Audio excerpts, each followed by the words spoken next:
second panel. Thanks for eating your lunch while we speak. As you can probably tell, the general organization of the day is kind of from the roots to the future.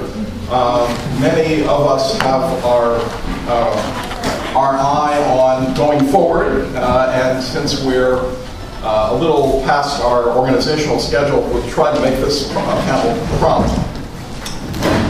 There are three speakers, Craig Hughes, Malav Kanuga, and Jessica Manning. Francesca Manning. And Craig's going to start. So they'll speak for 10 minutes or so, and then there'll be some time for discussion, just like last panel. Hi, everyone. I'm Craig Hughes. Just want to first say that I'm very honored to be in a room of such brilliant and dedicated comrades. It's a wonderful way to end the work week and start the next one. I'm going to read a statement that was put together by 5 people across the country for whom could not make it here. And it's available on a table over there as well. It's called High Entropy Workers Unite. And I guess I'll just start reading. When George wrote us on the 20th of October with the request that we provide some commentary on 30 years of Midnight Notes and how the collective continues to say something useful about contemporary reality, we were excited about the opportunity. But then it occurred to us, how do you even discuss a subject that rich? For us, Midnight Notes, along with Zero Work and the Wages for Housework campaign, have provided key intellectual mentorship, and the lessons we've learned from reading writings under its name have been very wide in scope. In these short comments, we attempt to answer George's question by providing our view on some of the strengths and weaknesses of the perspective of Midnight Notes from contemporary anti-capitalist analysis and struggle. Our comments are brief and are made out of deep respect and comradeship, as well as a similar commitment to exiting capitalism with all deliberate speed. Before we continue, an important aside, as with any substantive organizing effort, revolutionary movement, or meaningful and engaged intellectual project, our encounter with and mentorship by members of Midnight Notes is grounded in interpersonal relationships. Some of us in Team Colors met George and Sylvia, followed by Peter and others as young organizers on suburban Long Island. Since the late 1990s, members of Midnight Notes have supported us through early organizing campaigns, substantial state repression, sudden death in the morning that followed, as well as intellectual pursuits. It is relationships that develop during these moments as much as any theoretical identification that has helped deepen our respect for Midnight Notes.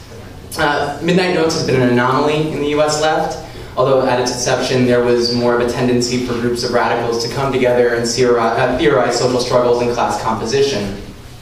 Nowadays, with theory most often tied into academic papers and presentations, along with steadfast anti-intellectualism buried deeply within the grassroots, groupings that intertwine the two are seemingly few and far between. Further, class isn't a dynamic and relation people often talk about explicitly, particularly not in a way that gauges working class movements in all their diversity within changing capitalist strategies. It is the unique blend of concepts of the autonomy of the working class, of the importance of the unwaged and reproductive labor, of the continued nature of wage struggles, of social history in the commons, that has separated Midnight Notes from its predecessors as well as others within what Cleaver has called autonomous Marxism. When Zero Work released its first issue in 1975, the collective, some of whom were in this room, were knee-deep in the crisis of Keynesianism. The introduction to the first issue of Zero Work outlined an analysis of capital that took at its center class struggle. Most usefully, it provided a lexicon for conceiving of social struggles from the perspective of composition. Political recomposition, decomposition, and cycles of struggle are still only marginally used in the United States, but we have yet to find better concepts to conceive of the strengths and weakness of working class power against capital. The kind of analysis that places a diverse range of working class activity, including autonomous struggle, at the center of crisis is absolutely crucial right now. Not only because it's likely more accurate than other explanations of crisis causality, but also because it's an empowering narrative for those of us hoping for the end of capitalism. In providing substantial analysis from a proletarian viewpoint, Midnight Notes has substantially assisted radical understandings of crisis, struggle, and the possibilities to come. With the mysterious ending of Zero Work, maybe less mysterious now, the beginning of Midnight Notes provided the best available analysis of the anti-nuclear movement in the form of its first issue, entitled Strange Victories. The analysis in that article still holds many insights for anti-capitalist organizing today, particularly in terms of activist class interest and elitism. In recent decades, there has been a deepening divide, at least as we understand it, between those who identify as capital A activists and others involved in organizing and struggle, at least here in the United States. The activist identity approach isn't unrelated to the left's increasing self-marginalization through the development of neoliberalism.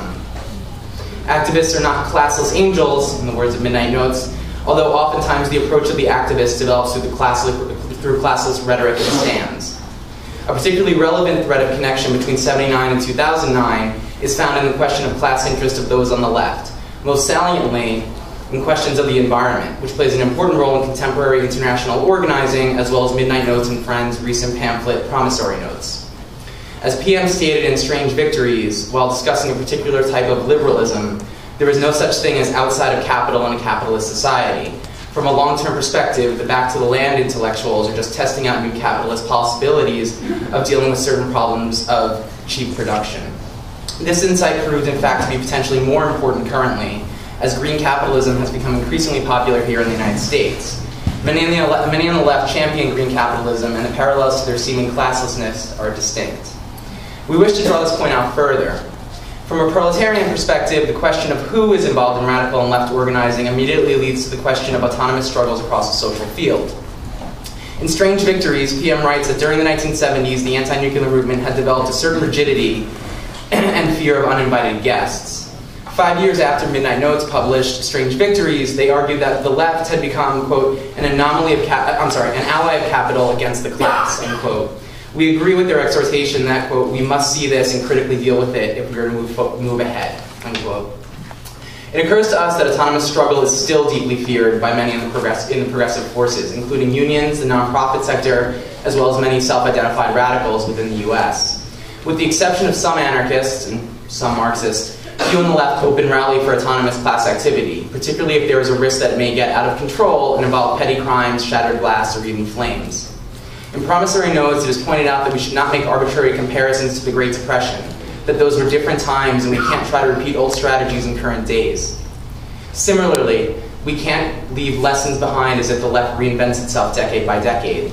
Particularly important for us is understanding the mechanisms used to control the class. Put simply, it may be easy to understand Andy Stern of SEIU as a problem for advancing working class movement in the States, but is it also easy to understand executive directors of community-based organizations or professional community organizers in a similar light?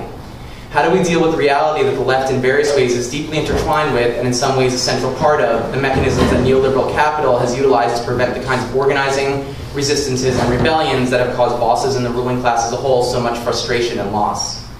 In Promissory Notes, Midnight Notes and Friends largely dodge the question of the left in the United States, instead talking in generalizations of what may come and barely analyzing class forces here. The pamphlet stated that, quote, though many workers in the US might not rise to the challenge today and continue to look to their bosses for salvation, we still should say what the logic of the struggles indicates should be done, unquote. The discussion of response to the crisis basically said this: there are a few responses, there are a few responses to the crisis in the US, but the substantial resistance to the crisis is happening across the planet. The pamphlet then moved from analysis to prescription. We agree that the current crisis cannot be understood without looking at global class struggles and the assortment of movements involved in the causality of it. But we think the question of class composition in the US is not so easily let go, especially when the lapse moves us into prescriptions of what should be prior to engaging in a serious analysis of what is. More than a year since the discussions that began the pamphlet, the crisis in the US has in fact only deepened, and responses in the most easily identifiable forms have not increased. While the work of Take Back the Land in Miami and the Republic Workers in Chicago has been exciting to watch, it's also been anomalous, and we believe this is important to realize. In our view, what the lack of clear response leads us to ask is simple. How is the class being controlled? How is the class rebelling? And what kinds of efforts are being organized to build class power around the crisis? That is, before and through it. Many in the academic, social sciences, and on liberal left respond to apparent inactivity and what they understand as apathy by pointing to the corporate media and arguments that equate to a working and middle class that have been brainwashed, essentially stating, yet again, that the class doesn't get it. We don't buy it. Rather, we agree with Midnight Notes, who in 1979 argued that, quote, even very uneducated class sectors have always been able to grasp the essential knowledge about their problems, unquote, and discuss movement development from the perspective of a qualitatively different relationship to capital. The forms used to channel and parcel energies and angers into activities of class activity across the globe and in the United States change over time, as do the types of resistances we must look for. This is particularly important right now when resistance seems scarce.